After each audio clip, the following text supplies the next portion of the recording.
Right, I'm going to go ahead and get started. So again, welcome everyone. As we do with all of our programs, we'd like to recognize the importance of our role as a cultural institution and the role that cultural institutions have in the formation of collective memory. As part of that work, we want to acknowledge that we are situated upon the traditional lands of the Adena, Hopewell, Monongahela, Osage, Delaware, Shawnee, and Seneca Cayuga peoples.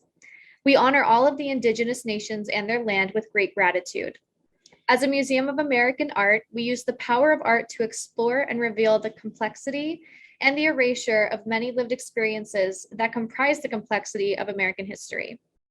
Welcome to today's program, What is a Residency? My name is Hannah Vincent. I am the Public Programs Manager at the Westmoreland, and today we will be discussing the ins and outs of artist residencies. This program is supported by Art Bridges and is part of the Westmoreland Museum of American Art's Artist in Residency program that has been made possible through a partnership with Boom Concepts and by generous support of the Pittsburgh Foundation. Launched in September of 2020, the program features 3 to 5 artists annually and emphasizes the museum's commitment to engaging and supporting Black and marginalized artists, to promoting equity in the arts, and to sharing compelling and meaningful cultural experiences with the regional community. Each residency varies in length depending on the individual needs and availability of the artist. During their residency, the artist resides in Greensburg and can utilize open studio space within the museum. Artists use the span of the residency to create, study, investigate, and reflect on their artistic practice and are given full access to the collection and the archives, along with support from curators, educators, conservators, and other staff. Artists can use the residency as an opportunity to work on a new body of work or develop a new process and are encouraged to engage with the museum's collection and community. Today, we are joined by our current artist in residence, Janel Young, previous artist in residence, Madam Christiane Dolores, Thomas Agnew and DS Kinsel of Boom Concepts, and multimedia artist Njaimeh Njie. Can everyone go around and just give a little introduction about yourselves? Thank you for that, Hannah. My name is Janel Young. I am the current resident artist, and I'm super excited to be here. I'm primarily a painter and muralist and have been taking advantage of, just connecting with the Greensburg community and community partners during my residency. Hi, I'm Christiane Dolores, the artist in residence before Janel. I was leaving the nonprofit arts sector and getting into my own sector. And I'm an interdisciplinary artist working in text, visual, and music. Yes, you're cracking me up. I'll go next. I'm Thomas Agnew, co-owner of Boom Concepts. Also an artist, consultant, on the board of GPAC and OPA. And, I'm very happy that we were able to pull together this residency program, with Westmoreland and, DS and myself worked hard on, making sure that the artists had, great opportunities, and also just were, part of building some of the, different content and programming that was going on. So, I want to say thank you to everybody that's included on this call. And, of course, thank you to my partner and Westmoreland. Shout out to Ann. Yeah. Right. Did everybody get to go? Yes. Sorry, I was working on the chat. It wasn't working. Okay, who I'll hop in. My name is Njaimeh Njie. I'm a photographer, filmmaker, multimedia producer, working across different platforms. And I'm a friend to these folks that I'm on the call with. We are a friend to you. Hey, I'm Daryl DS Kinsel, co-founder of Boom Concepts, artist, artsy-fartsy person, and father. Excited to be on the call and conversation today. You know, I've had an opportunity to both experience residencies and operate residencies.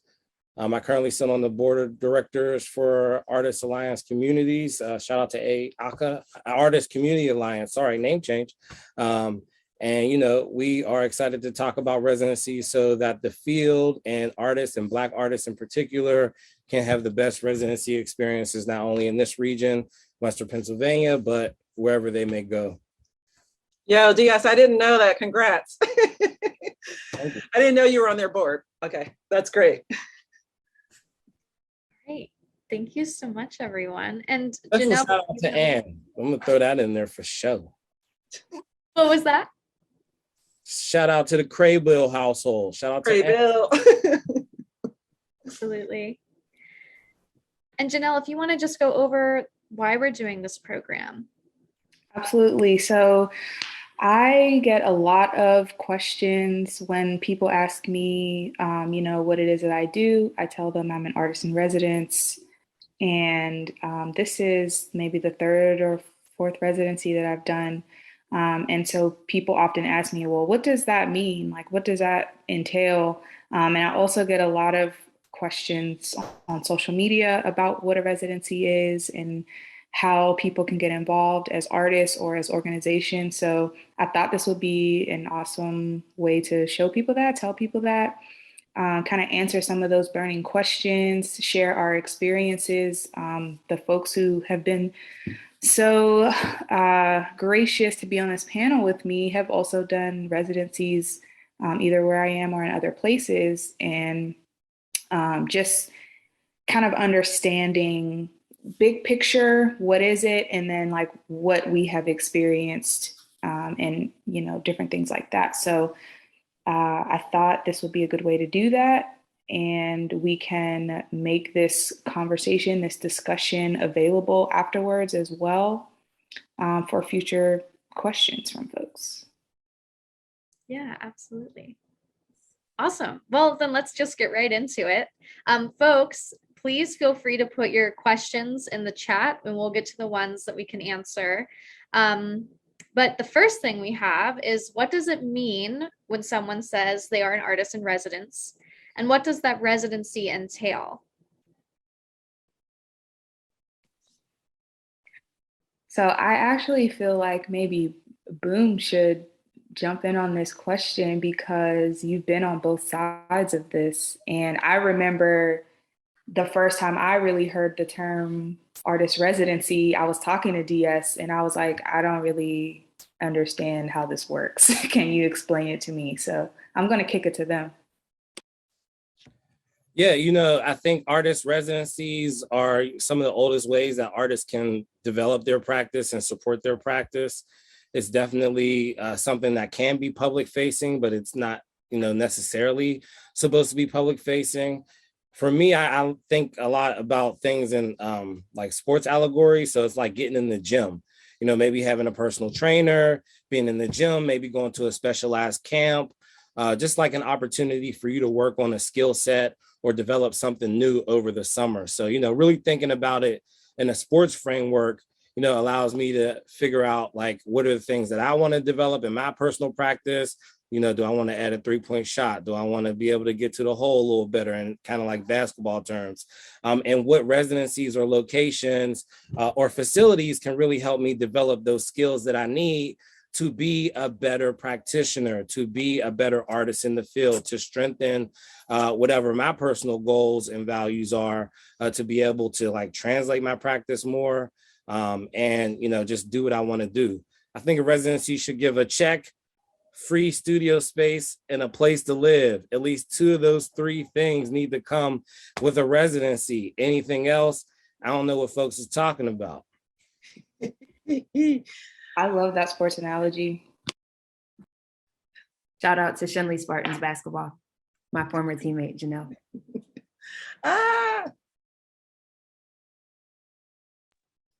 We have a accessibility question in the chat. It just popped up regarding closed captioning. I want to give that note to the Westmoreland. Yes, I'm looking for that right now. Thank you. Anybody else want to add on to what does it mean to be an artist in residence? Maybe what it means for you personally? I mean, I feel like DS summed it up really well, but for me, it's just a dedicated time and or space to dedicate to your practice. Sometimes, a lot of times, there's so many distractions going on. It's just a nice opportunity to really focus on your art, the making of it, the sharing of it, whatever capacity, just focus on your art. And I think in that sense, it becomes a sacred space because people will respect that you are in this space and will reduce their distracting you. Like, oh, they're in the space, whereas, if you're at home, it's just a constant, yeah. But I want to speak to like a lot of intersecting full circles in regards to artist residency. So going backwards, when I started off as the artist relations person at GPAC, I was not satisfied with the Americans for the Arts conferences. They had no focus on individual artists. So I started attending what was called then the Alliance of Artist Residencies conferences, because they were because of the space that they provide for individual artists, they are very dedicated to all their workshops is for the care, for it totally in service of individual artists. So I found this conference really inspiring to my work. Then I reached out to DS and said, I want you to, because they asked me to put together a workshop, and I think with DS, with Dave English, did a workshop on gentrification and how that affects artist residencies. People were creating more artist residencies in urban areas, and there was a gentrifying aspect to that. So they were, I invited DS to do that. His first response was like, I don't know how to do that. But I loved, he landed on the tarmac per se. You immediately started talking to everybody, said, hey, who wants to give me an artist residency? And I remember you were walking around like, hey, who are you? And where's your artist residency? And do you want to give me one? And so I love that spirit, because what I was finding even at that conference was just a lack of equity. A lot of these residencies presume that you can, as an artist, take off anywhere from 2 weeks to 6 months without pay. They expect you to pay for the experience in some cases. There were only maybe 2 residencies that were had accessibility. So that was also, I found, problematic. I did not see a lot of Black artists. I went to this conference many times, so that was problematic for me, not seeing how many spaces provided a dedicated residency for Black artists.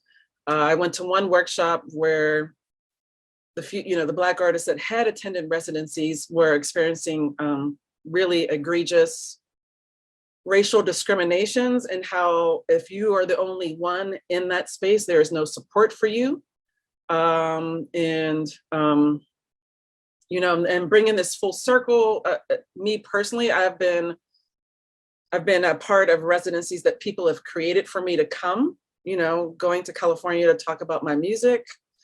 Boom Concepts debuted an exhibition, The Book of White People, and then that brought me to the Cambridge School of Weston, which is a high school outside of Boston, and that was an artist in residency.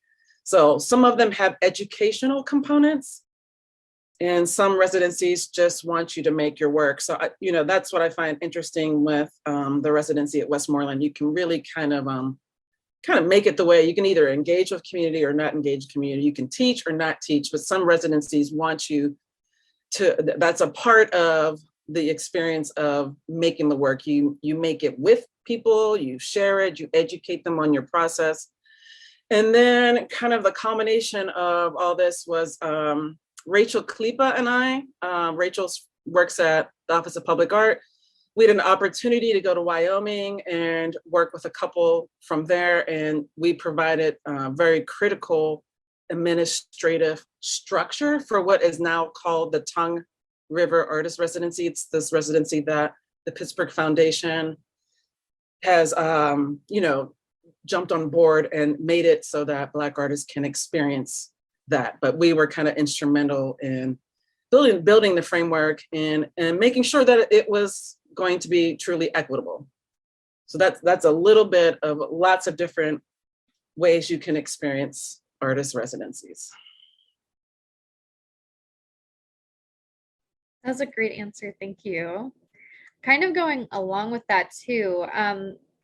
And I feel like we kind of have talked about this. If you can add anything, what kind of residencies have you done and where?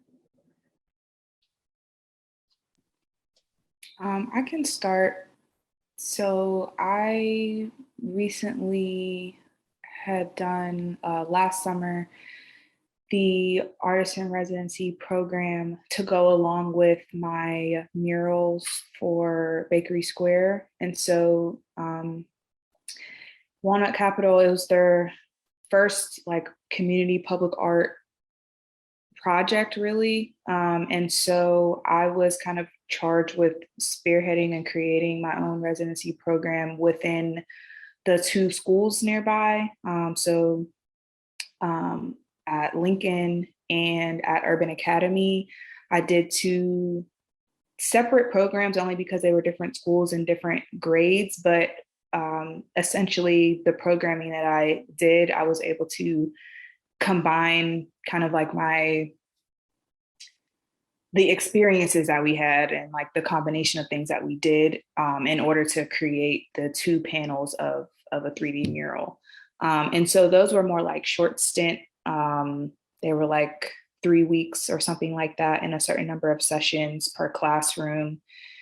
And they were with elementary aged students.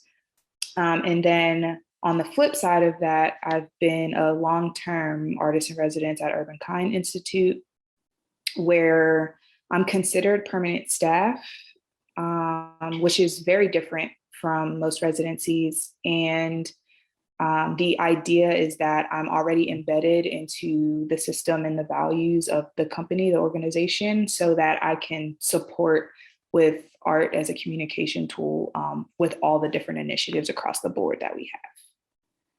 And those were both based in Pittsburgh.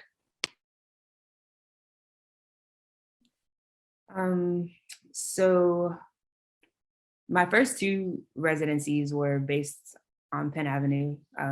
Most Wanted Fine Art was the first, Nina asked me if, at that point I was like making videos for like clients, kind of starting up a entrepreneurial practice. And Nina was like, hey, have you ever thought about making your own work? And I was like, no, not really. But that developed into my first project, like photo video project.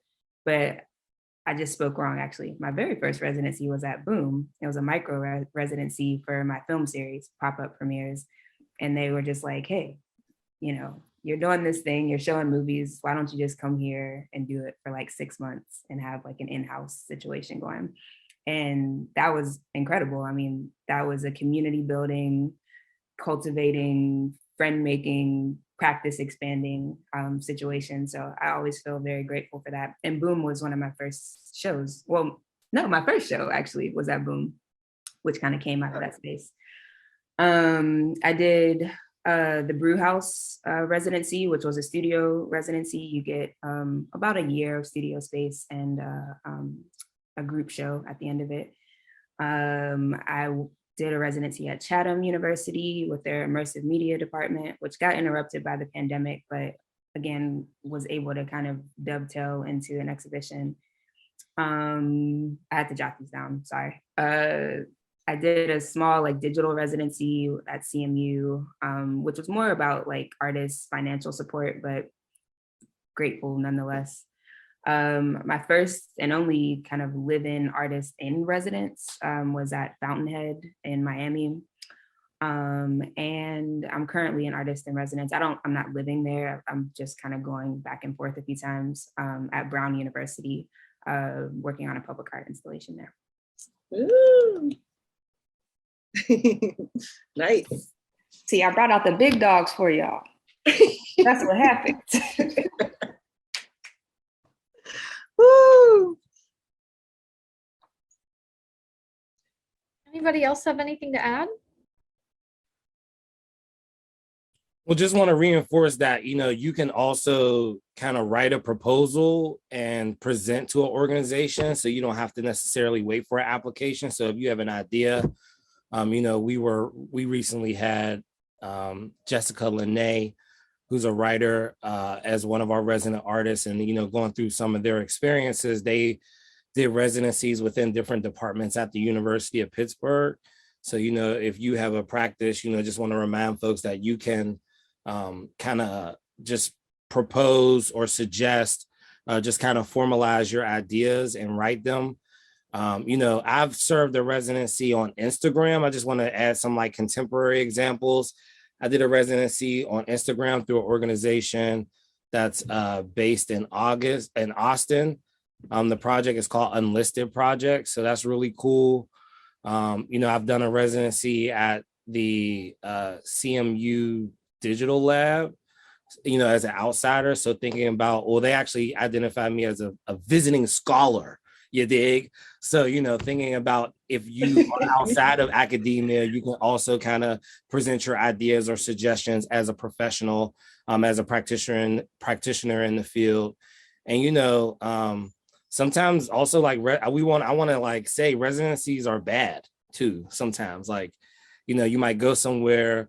So like I've been to some places where, the place, the city, the people, the community were really amazing.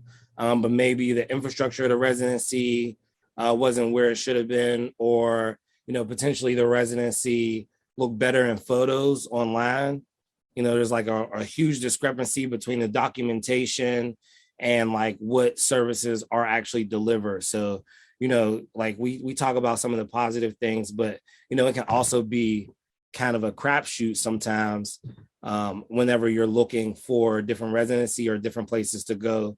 And it's like, that's why, organizations like Artist Community Alliance are really good, because they kind of serve as like a clearinghouse, or, sometimes even like a watchdog. If you like have really had a huge issue, there can be some advocacy and potential activism around challenges artists, may face in the residency field. So, it's good. You get to go different places. You can also be based locally.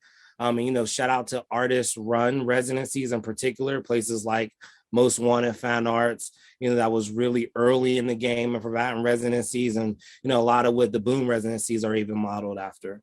But, make sure you do your research, figure out where you want to go, what you want to do, and make sure you do your research. Like ask artists that may have gone through the residency before, they'll keep it real with you.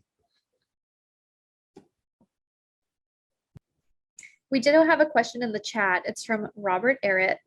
And he asked, how does the residency at the Westmoreland stack up versus other art-based residencies? So anybody who's done a residency at the Westmoreland, what are your thoughts? Janel, you want to go first, or? How does it stack up? I think when my residency concluded, I just couldn't praise what Boom had created in collaboration with the Westmoreland enough. So, but let me just restate it, that to be able to connect with and collaborate with a museum that actually gets what they're talking about. So you enter this space and you are seen and treated as a person, and not encountering kind of an infrastructure of anti-Blackness. You are taken care of. Like if you need something, they built me a wall. I didn't expect that, but if you need something, you needed help, they You're laughing, but I needed a wall. I didn't expect them to build it. You know, I'm so used to needing and asking for things and not getting them. Right. So that's, you know what I mean? To be in a space when you can ask for what you need and actually get it is powerful. To have 6 months time in the way that you want to shape it is powerful. The stipend, having actual financial support, like I can't say enough about that, because too many residencies, the stipend, if there is a stipend, it's not realistic for the lives of any artist, but especially Black artists. You know, like for us to leave an aspect of our life, like work, you know, I couldn't come the full week. I still had to work regardless. And I didn't, you know, I initially thought I was going to take advantage of the apartment, but I ended up not doing so. And, but, you know, that in itself too, to have this access to an apartment and live in the space is also very powerful. So all these avenues of support that is situated in a space that respects you and allows you to just be yourself, that's pretty powerful. You don't always get all of those things in a row. You might get 1 or 2, maybe even 3 of those things, but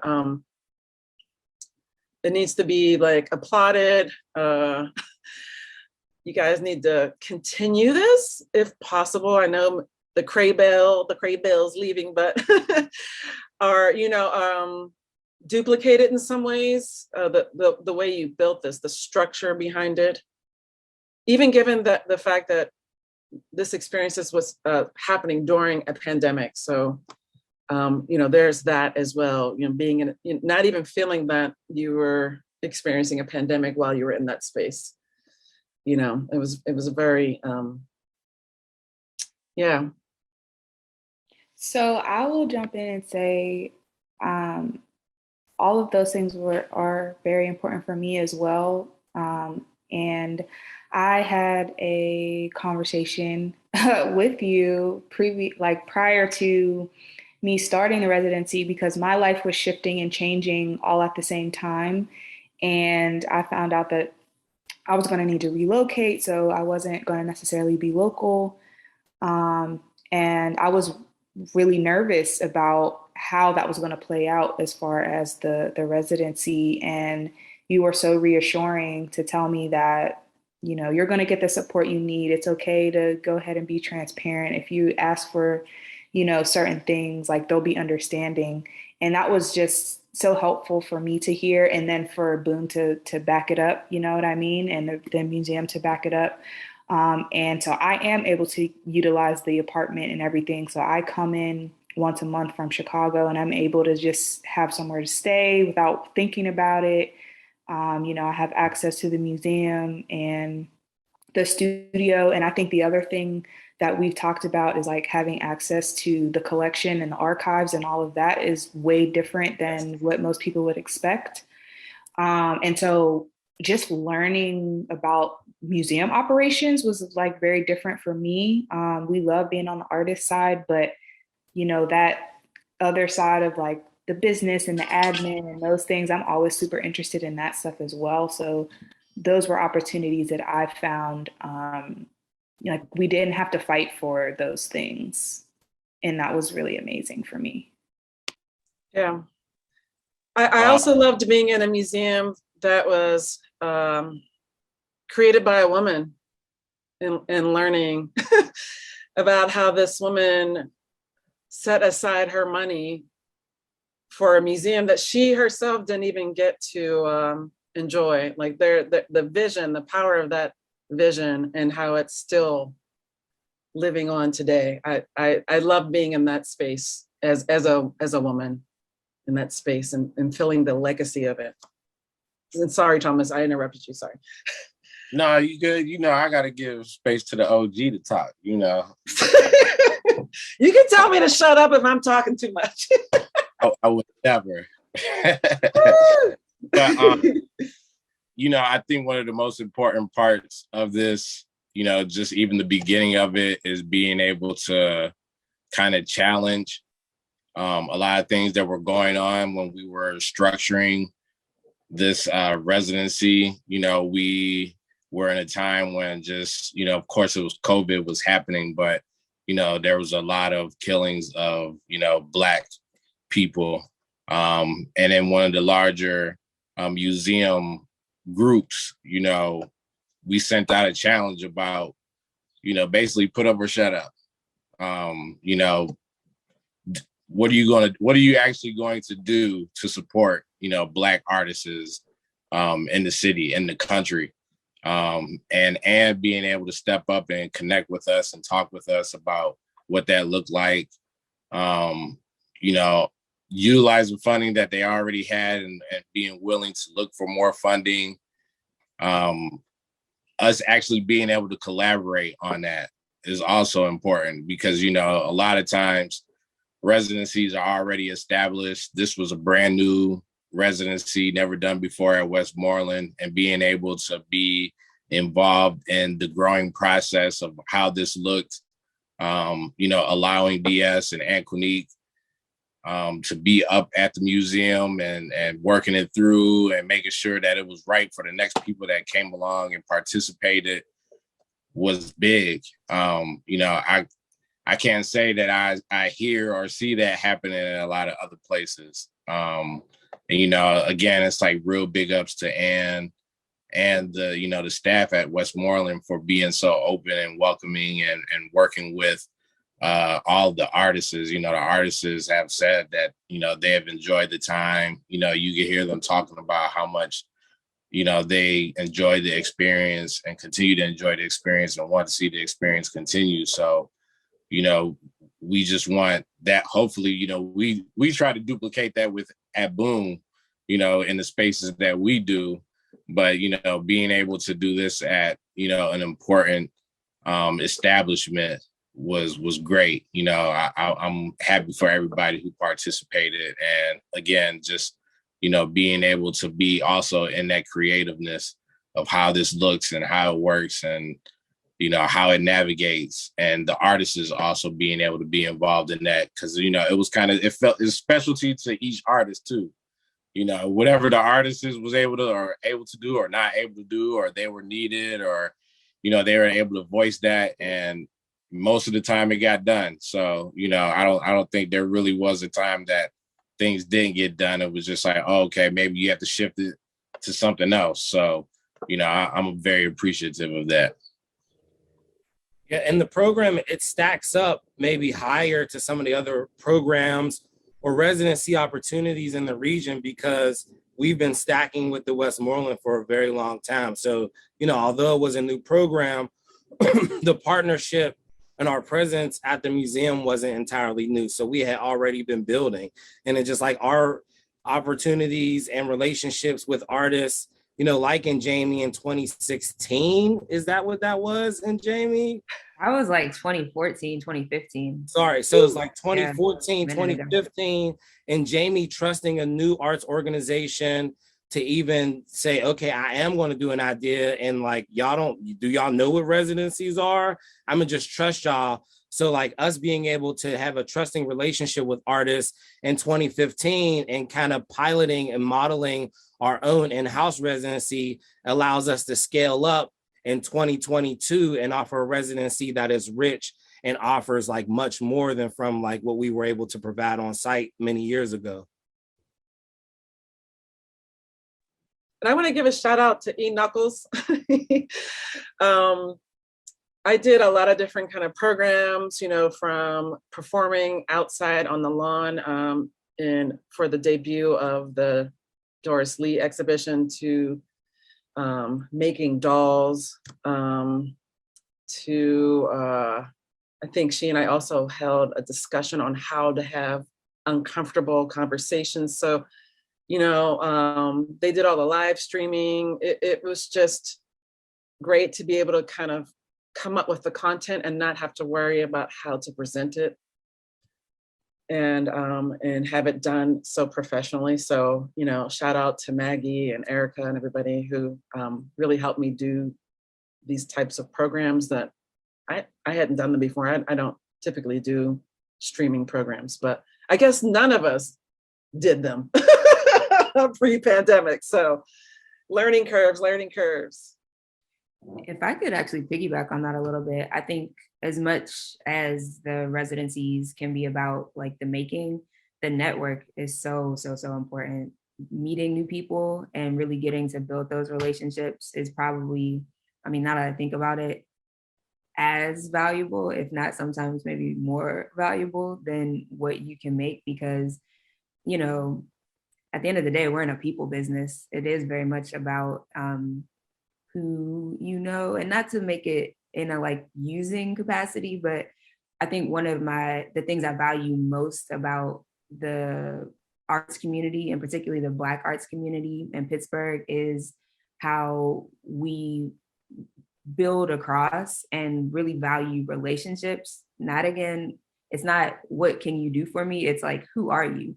And how can we, you know, be friends or like be in community with each other? And, you know, when I think about some of the residencies I've done, particularly like on campuses, the folks who have brought me have been very intentional about, you know, making introductions and just helping you acclimate. I'm thinking about the Miami community with Fountainhead. We met this network of incredible Black artists who I'm still in touch with today. So it's just a great opportunity to kind of expand your horizons and really deepen your craft by seeing and kind of being exposed to what other people are going to. Yeah. So going off of that too, in your residencies, what are you expected to produce as an artist, or what have you been expected to produce as an artist?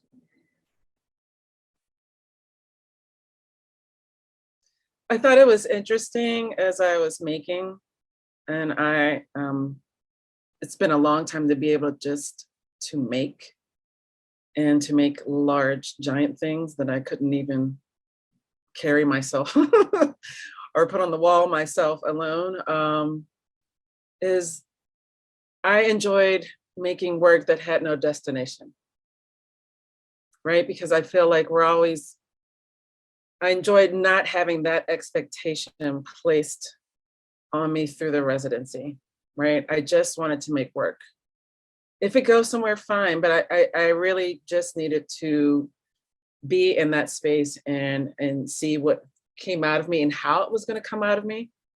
So, you know, I know that some residencies require an exhibition component, or even sometimes they want you to donate a piece of work in response. But what I found different with this particular residency was that freedom to not do that. I think Diaz kept saying, you know, you can just rest. Because I had my document of what I was going to do initially. It was so big because I was coming off of this whole arts administration work style, and it was like do, you know, you gotta make it happen. And I was like, you know, I don't have to make nothing happen. I could, you know, this is great. I don't really have to make anything happen. And so there is a rest component that I think that is a part of residencies. And I think one of the last conferences, there was an artist there who talked about how she just spent the first month and a half laying on the floor. And then that actually became her work. And she started photographing herself laying on the floor and doing nothing. And forgive me, I forget her name, but she did a presentation at the conference. And I just thought that was powerful to kind of allow yourself to not constantly chase the next opportunity. Like, creation doesn't always have to be a product that needs to be seen, sold, bought, sometimes even experienced. Maybe it needs to be an experience that you only share with a certain group of people because it's very intimate for you. Maybe you don't want the world to see it. Maybe you don't want to post it on Instagram. You know, some creations don't have to see that light of day in a gallery, and some do. So I think having access to all the ways that you want to create and present is important. I love that. And I'm going to piggyback off that because as someone who has grown into the public art space, I would get a lot of questions about coming to see my studio or coming to see my work. And I'm like, I don't have things in the studio for you to see. And, you know, at first I would almost feel some sort of guilt attached to that because I don't have anything to share with you. But I've gotten way more comfortable with just letting people know that that's just not how my practice typically works. And like the things that are in my studio are when I'm just actually painting because it's therapy, and it's whimsical, and it doesn't have to have a meaning. It doesn't have to have a place to go. And one of the things I really appreciated when being brought into this residency was you know, DS kind of setting up, instead of a studio visit, we did a walk. We did an artist walk, and she was able to just go to the different murals that I had downtown Pittsburgh. And it was like, yeah, this is my studio, like outside. Yes. This is the space. And I think going back to like the question, what are you expected to produce, or like, you know, what is there? I was able to say for this residency, like that I was open to creating other public art in Greensburg. So I'm going to be working on a mural, you know, with a community organization. And so I'll be able to have that experience. But again, if I said I don't want to do that, it would have been okay. And I really appreciated just having the choice, having the option. Yeah, the contract for the Westmoreland residency says the artist has to contribute to education programs. Now, some people believe that education is all aspects of a museum experience. Some people also believe that education can be however you present it. It could be like adult learning, kind of like what today is. So, you know, we intentionally left that. It's just about reciprocity, I think, where we want to place it. You know, it's just like, we don't want to be extractive with programs, and artists are used to being extracted from. Institutions are expected to kind of take from artists, and they have an expectation that the artists owe them. But, you know, we value artists. We have such a high value on humanity and the whole artist that, you know, the value is, and Jamie being in this conversation, the value is having Christiane and Janel as a resident artist. You know, the value is their presence in the space, and that's the value. And people need to be compensated first for their value, and then we can talk about labor. And, you know, it's like, if you wanted to build up on public art, Janel, like, we would figure out a way to find compensation, you know. Or there have been artists in the program where it's like, well, we want to do this, and the institution has said, well, we owe you more money, you know. So it's like, we're really trying to shift the expectations of the field and the operations of the field, you know, wherever we find partnerships, because we know it's extractive. And what we want, well, we are artist-centered, we're not patron-centered. And, you know, a lot of organizations have to make that determination.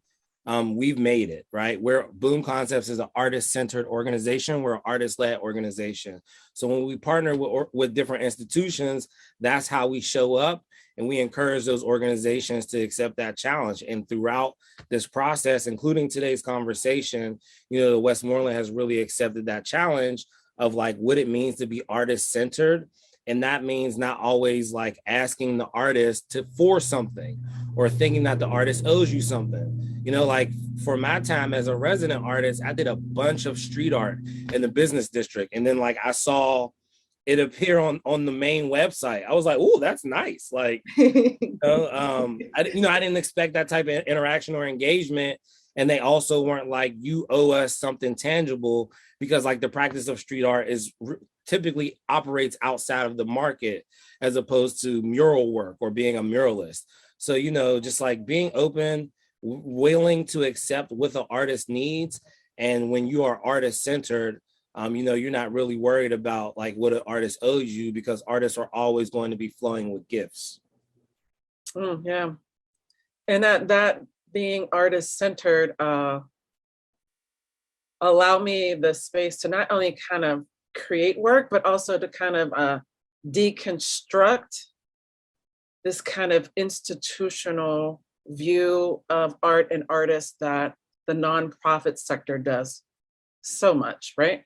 And so, I found myself going like, I'm sure they were surprised, but I said, I'm not doing community work. I want a curtain, because I don't understand community work at this point. Like I don't understand how I'm supposed to intersect with it. And this is me coming from the nonprofit sector, right? Once again, like, oh, I'm supposed to interact with the community to get something from it and then show you it, so then you can applaud yourself. These are the patterns that I had to kind of deconstruct and decolonize myself from. And so making the work was also kind of this unraveling of what I think about the many ways in how these institutions are talking about equity and change, but continue to perpetuate things that continue to do harm, right? And so you find yourself trying to have an arts career, and you are finding yourself kind of in these institutional colonized spaces, and you're going like, what am I doing? What am I doing here? And why am I doing this? So those 6 months really helped me kind of go through and ask, like, what is the reason? I'm not just going to do this because I'm being asked. I'm not going to just do this because this is what artists do. I really need to know authentically, what am I doing and what does it mean? Not just for myself, but the community that I still serve, and then the community that sees me doing what I do. Like I need it to be very authentic and impactful before I move. And so that goes piggyback off what you're saying. Like people say, where's your studio? I bristle at that, because it's a very Western concept to presume that we all have studios, and that we have the luxury and the privilege to have these kind of spaces to work, and that we work in that manner. We don't always work in that manner. We work outside, we work with people, we work with gardens, we work with many different ways. So bristling at that, like going back to what people expect you to give them, this owing. And so I think this residency really kind of helps you shed that oof. You find yourself just going, oh, I don't want to do that. You have a reaction to it. You're not quite clear why you're having a reaction. I'm clearer now, but like, I was like, oh, this stop asking me that, Now I know. I was like, no, you're asking me something that you think I should have based on your concept of Western art. So, yeah. So having those 6 months to kind of unravel my mind and unravel my fingers and make work was powerful.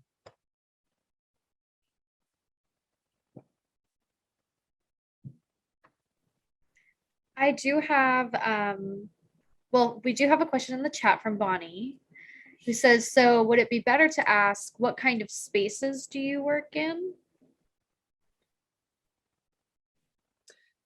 How about, hey, can I hang out while you're making something?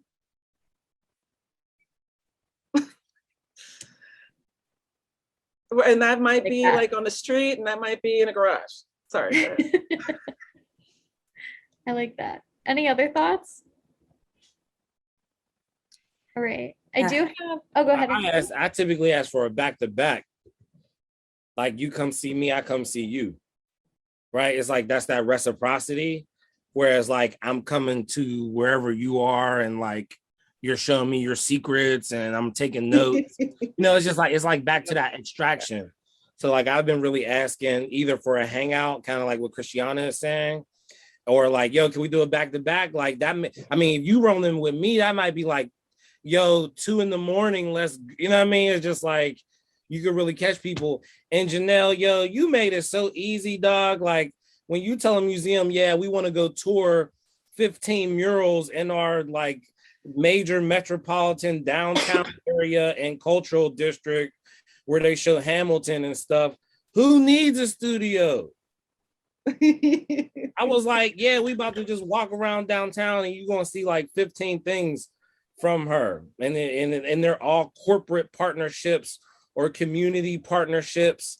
You know what I'm saying? It's just like, yo, it's like there's a level of excellence as well, right? With the panelists and people that are here. So it's like, you know, you and Thomas could probably wax poetic about that, right? It's just like you have to bring a level of excellence to your practice to be like operating in the spaces of freedom and liberation, because it's like that's what all of this is. It's like the freedom to do this, the freedom to do that. I can do this, I can do that. Like, no, you can't come to my studio, come see my major feature, or like call Brown, or like call this museum, or like, yo, look at my 15 years of work across multiple institutions. I planned this residency you didn't even know I did. Like, there's a level of excellence that has to be present in all of your work and your practice as a simple baseline. And I think like that's a really important piece. That's like, although all of us have different practices, that's like a really consistent piece. It's like, yo, you have to be bringing a level of consistent and persistent excellence. And so you all just said a lot. I gotta sit with a lot of that. But I think the most powerful part of it is just this idea of breaking down and interrogating the supply and demand of the art world. Because as an artist, I mean, I know you all feel it, and you said it, you really can feel like a rag doll kind of just getting pulled in all directions, because at a certain point it becomes very clear that like you are an ends to someone else's means, whether it's we need you to make this thing and put up, like you said, Christiane, to like make us look good, or to show like evidence that we're working in some capacity. So it's very easy to get used, or to feel like you're getting used. Now, for the record, I will say I've had overwhelmingly positive experiences, but that's just what it is. I mean, we live in America, we live in the West, it's capitalism, that's what it is.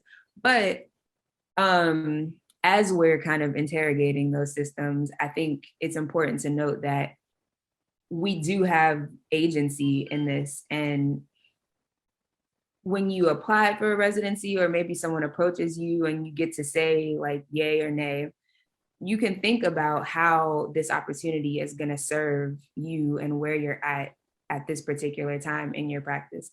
Like, for example, the Brew House residency, you get a studio space and an exhibition at the end. Now, as much as I also don't, me and Janel had a studio visit in my Brew House studio.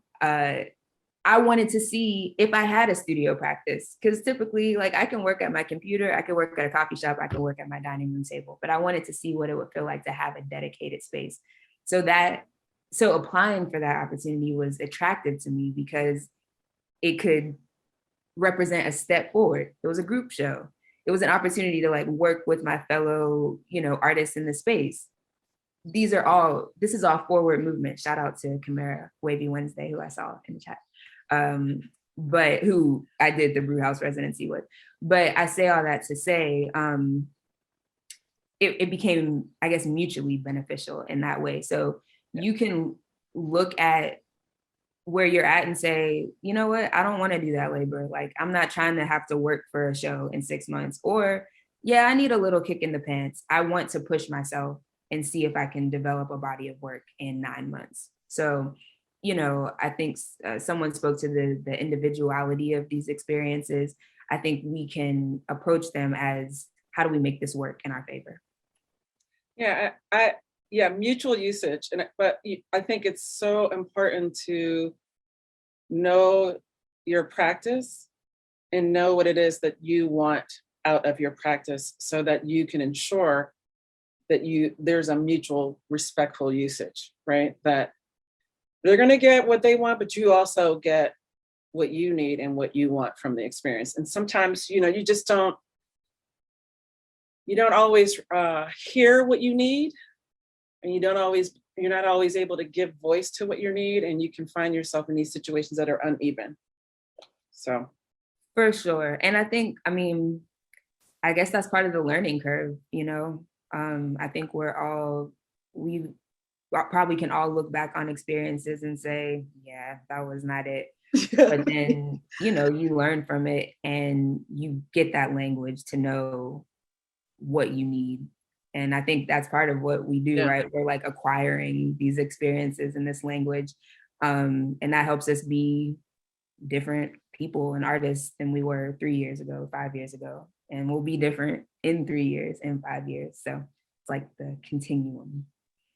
I think it's kind of off, but in working with our residency and talking with the artists, I've been happy to hear people kind of gaining their power in these residencies of like really finding like who they are, what they want to do, and actually being able to question if they want to participate in, you know, the arts in these different ways, because as you've all been talking about, is like how you have to do programs or projects, you know, maybe some things that you don't want to do or you don't want to, you know, be a part of. You know, I think just within some of our residency, it's just like how we work. It's like being able to give the artist the power to like really start to think about what they want to do with their career. I think that's been like really powerful. Or just like even next steps, you know, Christiane has been, again, just transitioning from the old to the new, figuring that out and being able to take that time to like chill, rest, think about what it is. You know, even in some of our other residencies, you know, they are questioning like, what do I need to be doing? Do I need to be doing these exhibition shows, blah, blah, blah, asking all these questions about all these things. It's just like, what is it that you want to do? And I think by taking away that you have to come at the end of this, you have to come with a project, or you have to have this thing that we can quantify, you know, them being able to walk away with a stronger sense of like who they are and like what it is that they want to, you know, push forward with is even better. And, you know, again, it's just like, I'm happy that people are able to walk away with that experience, or just like, all right, you know, when I go for another residency or I go for another experience, like I know exactly what it is that I'm looking for. Because, you know, I imagine that, you know, the first time somebody's doing a residency, they're like, I don't know what the heck is going on, so I'm just going with the flow. But like later you're like, oh, okay, you know what? Now that I've gone through this experience, or I've gone through this positive experience or negative, it's like, I know what it is that I want to do. I also kind of know how I want to navigate my career a little bit. And, you know, we try to work that in with our residencies of like sitting down with the artists. You know, this is a little bit more personal too. Being able to talk with people if they want to talk about, you know, more than just the artwork. It's like that professional development, that business development piece that, you know, you don't get when you only focus on making a project or making a piece or making a whole bunch of pieces. Is like, oh, I can think about that later on. I really need to focus on what it is that I'm trying to do and what I'm trying to build. So, you know, I've been hearing it in different ways with all the artists that have participated in our other programs. And, you know, I'm just, you know, I want people to continue to push forward during residency, because you also too, you want to get that experience from other people, your peers and other professionals. Like being around other professionals and getting some game is like super important. You know, you don't always get that at home. So if you're able to go out somewhere and get that, go out there and get it. You know, if there's somebody that has a little bit more, you know, knowledge, I mean, you should want to go to another city anyway, if you can, if you have the availability to do so, or you should be able to go and scale up and go to, you know, organization that you have never connected with, that you've been interested in, or even if it mirrors something that you are like, oh, okay, this looks like something that I would want to be involved in, you should do it. And, you know, again, I'm just like always happy that people participate in all of these things and gain the knowledge and, you know, are able to move forward with how they need to, you know, how they want to do it with their careers. Yeah, and I want to tag on what Njaime's saying, like with each residency, whether it ends up being a great experience or not, you are gaining knowledge about yourself and your practice, right? And so I would encourage anyone out there hearing it now or in the future to search out some residencies that interest you and apply, and see if you like being in super remote areas, see if you like being in urban areas, see if you like having that exhibition after the end, see if you like having the education being a component. Like, just try it all out, and every time you try something out, you get closer and closer to your art practice and to what it is that you're doing. So yeah. And the Artist Community Alliance has an amazing website. And yes, they do. you can search. There's the action item for folks. Also, you know, if you're an institution, you can do a residency. If you're an administrator or a curator or a producer, you can do a residency. There are residencies for you to grow your practice and be fluent in your practice. So go to the ACA website, check it out. And Christiane, like you said, if you didn't take a little dusty dude to South Carolina many years ago, I would not be on the board of directors for that very fine organization. And we would not have all the amazing residency programs that we have today. So special shout out to you. I'm so proud of you guys. And I'm so proud to hear you're on the board. Wow. And hey, I see people, hey, Artist Communities Alliance. Yes. They're here. I see you guys popping up. How exciting. I need to go to the conference this year. Before we do end, and this kind of like ties into the ACA, but ways to find residencies. Does anybody have any tips?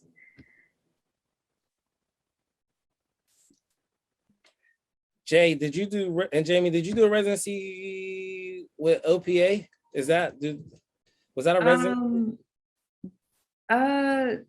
That was technically not a residency. Okay.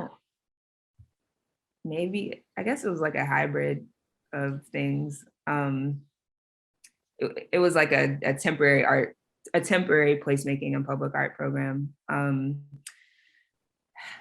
I guess it had similarities to a residency. I mean, there was like a professional development, like education component, in addition to working with community organizations to develop a public art project. So it definitely had those influences.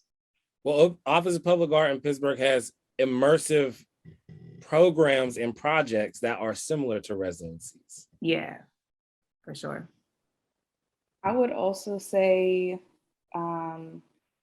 you know, you can kind of, if you have a space in mind or like a city or town in mind, if you Google artist residencies in that area, you'll probably come up with a list of places. And there are other websites like, I want to say like Art News or like some other places like that where you could look through different residency opportunities. And it's usually like a range of different types of things and different lengths of time and all that kind of stuff. So yeah, just get your Google on, do your Googles, you'll find something. I also think they have a course. Do they still have this course? Artist Communities Alliance, where you can learn about how to start a residency. We have a workbook. A workbook or a boot camp or something like that. And there are different programs that they offer if you're interested. They also have a performance art, like how to Emerging Program Institute. Yep, check out ACA. Check out Res Artiste. It's a European global residency type of deal. Office of Public Art or your local Office of Public Art. Yep, Res Artiste. Definitely Creative Capital too. Creative Capital, Submittable. Here's the cheat code for anybody on here. Get yourself a Submittable account. Upload your CV. On Submittable, you can search on residencies, and then it's like residency bring my family, residency that pays, residency that has deadlines tonight. And you're like, I can't get sleep. I have anxiety. I'm just gonna fill out 15 residencies. Also, I have 13 residency applications out and 10 denials. And 3, the acceptance are local. So it's probably just off of Boone. So you got to keep applying. Yes, you do. I was going to say some thick skin is helpful because Rejection is real. It's 80% of our job, right? And keeping it moving. You get the rejection. And also, you can create a residency yourself, right? If you have that farm out in the middle of nowhere, but there's still plenty of room to create residencies that are accessible. Still plenty of room to provide residencies for families. There aren't that many, so there's plenty of room to build. Also, word of mouth. Sometimes I think we know the people around us have done residencies, but we don't actually know the particulars or even the names sometimes. So, ask folks what they've been up to. I think DS, he always talk about the rejection piece, but I think even after you get a rejection, always ask questions, continue talking to the organization, and don't just walk away because you didn't get the yes. It may have other opportunities, like we do. We try to just even connect with people even afterwards and give them information on other opportunities that are popping up. I say make people do their job. So ask questions, figure out what's going on, when's the next rollout, all of that stuff. Make people work, make people give you suggestions, connections, all of that. That's what they should be doing. If they're offering opportunities, anybody who is doing that type of work, you're doing that public artwork and you're saying that you're supporting the community, make them work, make them answer all the questions, make them tell you where, when, why, how, all of that. So, continue to badger them. It's not badgering, it's just trying to get the right info that you need, resources, whatever. So, that's very important. This was such a great discussion. Thank you all so much. I think everyone really enjoyed it, and I learned a lot, even though I'm not a visual artist. So thank you. Janel, if you want to talk about some of your upcoming programs. Sure. So I will be in the studio in August. So I always post on my Instagram, if people want to do kind of drop-ins to the studio. But then in September, I have 2 programs. The first one is September 4th. That will be the coloring day. And then you can just drop in, hang out with us, color. It's for adults and kids. It's for everybody. I do have a coloring book, Color Your Crown, that is in the museum shop. So we'll be talking a little bit about that. And then my last program will be September 9th, which will be the Artist Residency and Rewind. So we'll be talking about everything I did and, just answering any questions and having a good time, hopefully. Janel, where's your mural going to be? It is going to be at Laurel Highlands Workforce Opportunity Center. That's a very long name, but it's 5 or 6 minutes from the museum. So it's going to be on the front facade of their building. Is that happening during the residency or after? Yes. So the plan is for me to begin painting the next time I'm there in August. So the week of the 14th. 15th, is that the right day? Yeah, the 14th, 15th. I'll start working on that. Let me know if there's an unveiling. Yeah, okay. I will definitely let you know. We already did the community engagement session and everything went really well. So I'm excited for the design to come together and for the piece to go up. Great. Thank you all so much. Thank you for coming to our program as well. Thank you to our panelists. I hope you all have a great day and we'll see you at the next one. Thank you so much. Thank you. Thank you, everybody. Have a good day, everybody. Bye.